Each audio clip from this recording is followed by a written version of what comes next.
आतंकवाद और अन्य अपराधों के बीच फर्क नहीं कर पाते।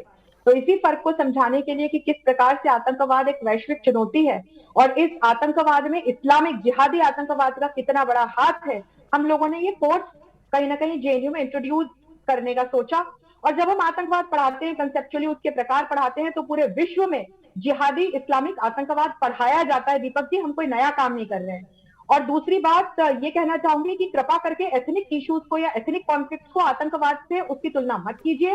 म्यांमार और श्रीलंका में जो हुआ वो एथनिक इश्यूज की वजह से हुआ, और वहां के बुद्धिस्ट बाहर तलवार लेकर नहीं निकले कि हम पूरे विश्व को बुद्धिस्ट विश्व बना देंगे।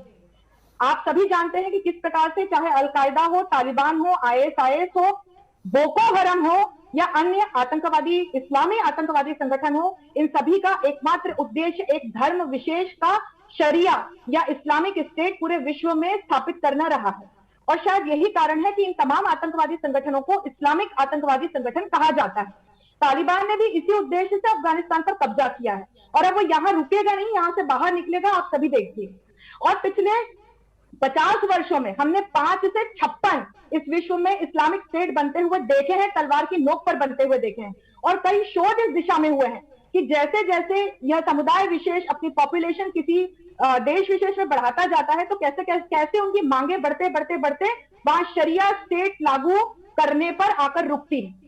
और ये आतंकवाद का खूनी खेल हम कई दशकों से देख रहे हैं। हमने बॉम्बे अटैक देखा, हमने 9/11 अटैक देखा, हमने सिडनी अटैक देखा, हमने फ्रांस पर अटैक देखा, हमने पेशावर में 2014 में छोटे छोटे मासूम बच्चों का खून होते हुए देखा। और ये सारा कहीं ना कहीं इस्लामी आतंकवाद का रचा खूनी खेल है।